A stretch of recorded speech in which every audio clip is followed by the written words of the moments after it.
Bienvenue, c'est l'heure des actus.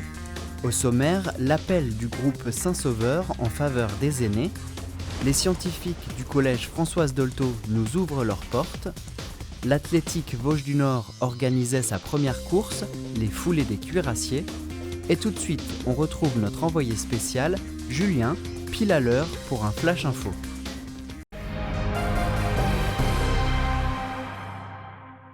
Information exclusive et de dernière minute, je suis actuellement au bureau du syndicat intercommunal des fuseaux horaires où un nouveau projet vient d'être décrété.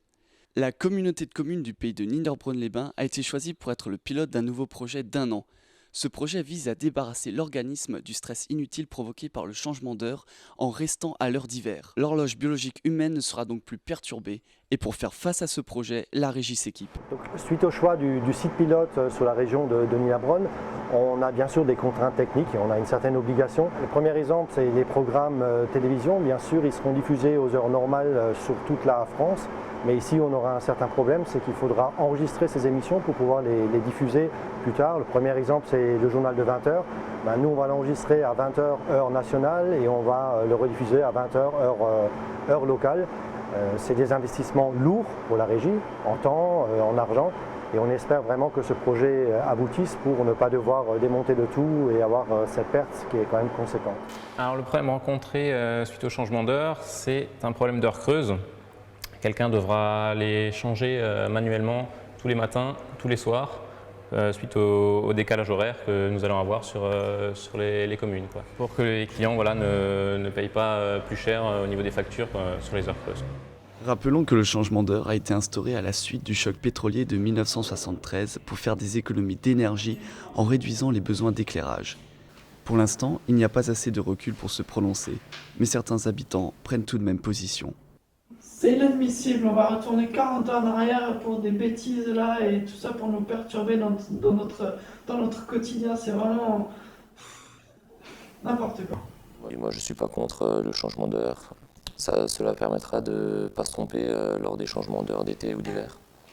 Même si ce projet ne fait pas l'unanimité, n'oubliez pas, chers téléspectateurs, de retarder vos montres dans la nuit du 1er avril. Les futures mesures appliquées au reste de la France dépendent des résultats qui seront obtenus. Pour plus d'informations, le syndicat intercommunal des fuseaux horaires se fera une joie de répondre à vos questions aux 2 rue du Pipeau à Niederbronn-les-Bains.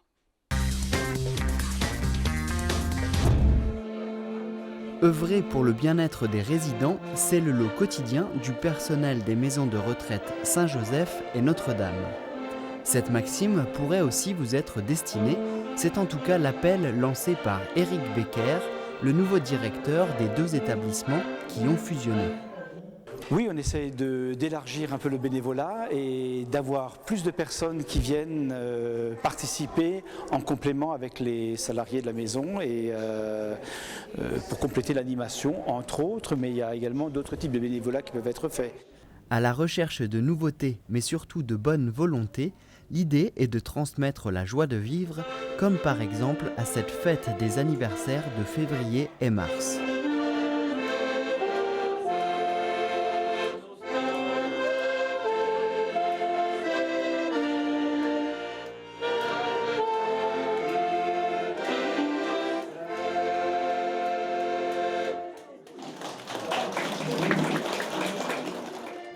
Une journée tout en musique pour honorer les nombreux anniversaires.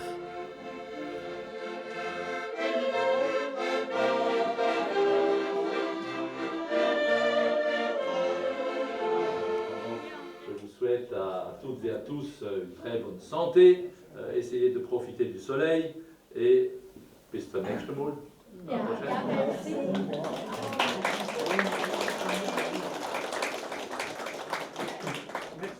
Vous l'avez vu, rien de compliqué à faire, servir cafés et gâteaux, pousser des chaises roulantes ou simplement une présence. Comme bien d'autres, Simone par exemple est bénévole depuis 1998. Alors tout ce que nous faisons, c'est de l'animation le mercredi après-midi. Nous faisons aussi des repas à thème, 3-4 fois dans l'année. Et puis tous les fins de mois, nous faisons le goûter anniversaire.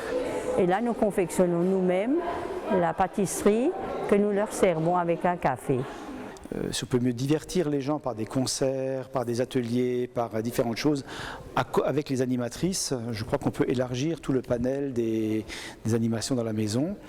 Mais il y a aussi beaucoup de bénévolat de proximité, comme lire le journal à un groupe de personnes, les conduire au centre-ville, pousser des chaises roulantes, les emmener au supermarché. Donc il y a plein de choses, c'est pas limité. Donc il y a plein de possibilités. J'en ai des valises pleines, des idées. Alors, Au mois de mai aura lieu la nouvelle fête des anniversaires, mais d'ici là, vous pouvez prendre contact avec la Maison Saint-Joseph pour participer à la future association qui se constituera le 21 avril.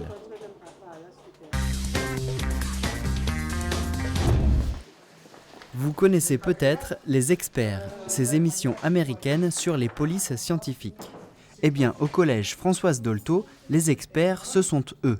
Ces élèves volontaires de 4e et de 3e, ils se réunissent tous les mardis soirs pour réaliser des expériences où la rigueur est de mise. Donc moi, ce soir, j'ai prévu de faire une synthèse d'une matière plastique, donc un polymère.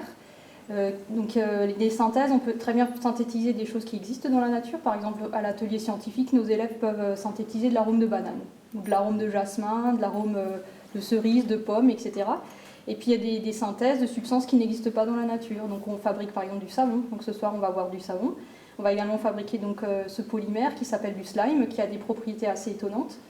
On sait aussi fabriquer des liquides qui peuvent changer de couleur quand on les secoue, donc c'est amusant aussi. Et tout ça, quand nos élèves réalisent ces expériences, ils sont obligés de mesurer, de peser, donc il y a une certaine rigueur, parce que si ce n'est pas respecté, des fois l'expérience ne fonctionne pas. Et donc l'idée aujourd'hui, c'est de se dire comment est-ce qu'on va pouvoir savoir, prouver qu'une molécule est petite ou grande. Taille des molécules. Une fois la problématique et le déroulement des travaux pratiques énoncés, les élèves se mettent au travail.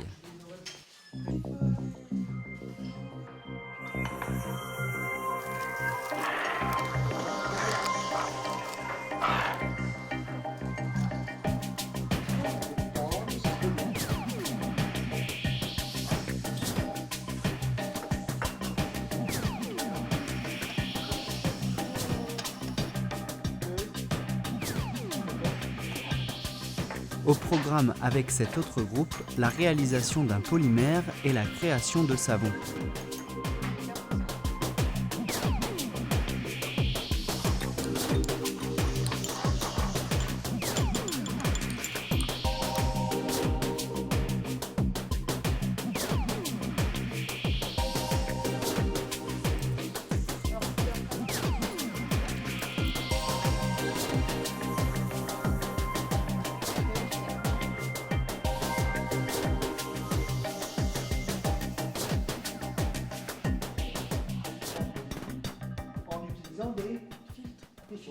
L'intérêt de l'atelier scientifique, c'est justement la répétition, et c'est surtout la répétition dans deux domaines différents. La biologie en ce qui concerne les SVT, et puis la chimie en ce qui concerne donc physique-chimie. Donc c'est intéressant de voir que dans ces deux matières, il y a en fait des principes qui sont les mêmes, des objectifs qui sont les mêmes, et donc ça c'est important, cette transversalité entre les différentes matières, de montrer ça aux élèves. Ça c'est fondamental. Avec leurs professeurs, les élèves se sont rendus à la faculté de chimie à Strasbourg. Là, ils se sont livrés à d'autres expériences originales. Alors l'objectif du TP, c'était déjà, on a choisi l'expérience qu'on a faite, on a choisi une expérience qu'ils ne peuvent pas faire au collège parce qu'ils n'ont pas les équipements nécessaires. Donc on a décidé de leur montrer ce que c'était qu'une chromatographie, c'est-à-dire séparer les différents pigments qui sont dans les épinards. Donc ils ont fait déjà une extraction de ces pigments d'épinards. Et une fois qu'ils avaient les pigments tous extraits, ils les ont déposés sur une colonne de chromatographie, donc de silice, et ils ont séparé tous les pigments. Et là, j'entends qu'ils s'apprêtent à aller caractériser chaque pigment en spectroscopie UV dans une autre salle de TP de l'université. Après les expériences, la journée s'est poursuivie avec la visite d'une exposition pour finir avec des conférences, de quoi susciter des vocations. Pour suivre les expériences de ces scientifiques en herbe, un blog sera bientôt créé. Merci d'être venu à la fac, j'espère que ça vous a plu. Merci de nous avoir accueillis. À la prochaine. Merci monsieur. Allez, au revoir. Au revoir.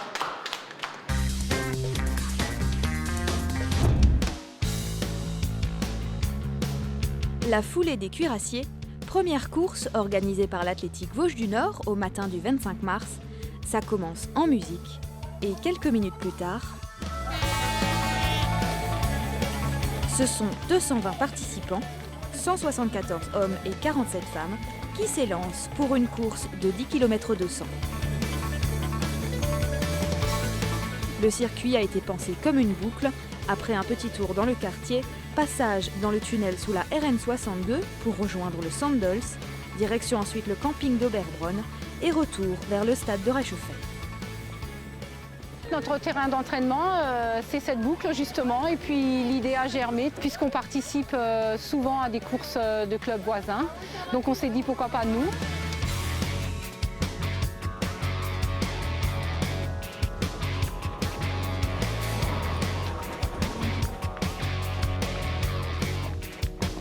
Vers les hauteurs d'Oberbronn, mollets et cuisses sont mis à rude épreuve.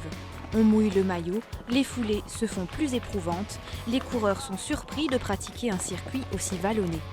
Mais avec sa pancarte de favori et le dossard numéro 1 épinglé sur son torse, Marc Jamin ne lâche rien.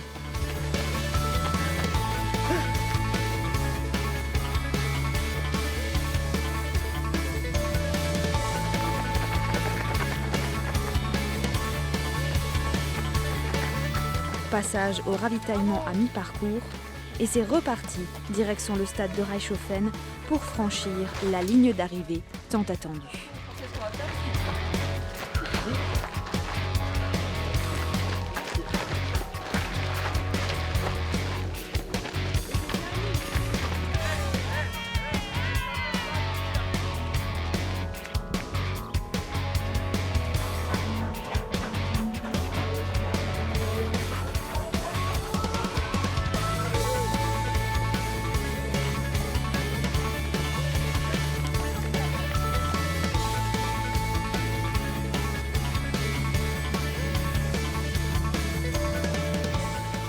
À quelques virages de la consécration, les visages se crispent, le souffle est court, mais on utilise ses dernières forces pour franchir la ligne d'arrivée. Vainqueur de l'épreuve et habitué des podiums, Marc Jamin affiche 34 minutes 58 au compteur. Il est suivi de José Gosset avec 36 minutes 38 et Fabrice Westenhofer décroche la 3e place en 37 minutes 01. Cécile Moineau-Mantel, première féminine et 12e au scratch à plus de 5 minutes de la 2e féminine, arrive avec une superbe performance en 40 minutes 14.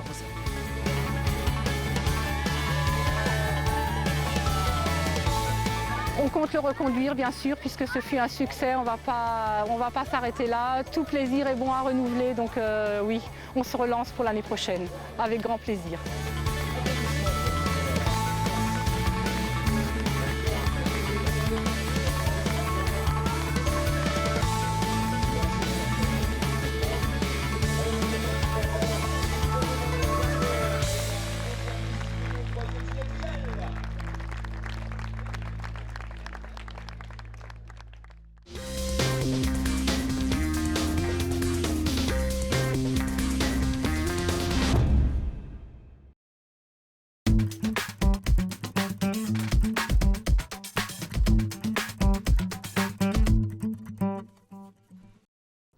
Et maintenant, voici les résultats sportifs du week-end.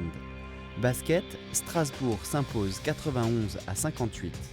L'équipe 2 bat Griesheim-Dingsheim chez eux 58 à 98. Et les féminines, premières du groupe, perdent à Bischheim 59 à 55. Handball, match nul 26 points partout entre le VNH et Vandenheim. Pour l'équipe 2, Strasbourg PTT s'impose 33 à 26. Et chez les filles, le VNH marque 15 buts, mais Heurt en marque 17. Football, Dambar-Neuenhofen-Froschwiller 2-0. Eschbar-Gumbrechtshofen 4-2. Gundershofen-Schweikhaus-sur-Moder 2 partout. Durenbar-Merzwiller 1-2. Weiterswiller-Mittesheim 2-0. Hofwiller-Niederbronn score vierge 0-0. Oberbronn-Strasbourg-Gaz 2-3. Reichshofen-Neuhäusel 0-3, Urvillers-Rothbard 6-3, Drarenbronn-Zinswiller 1-3. À la semaine prochaine pour d'autres résultats.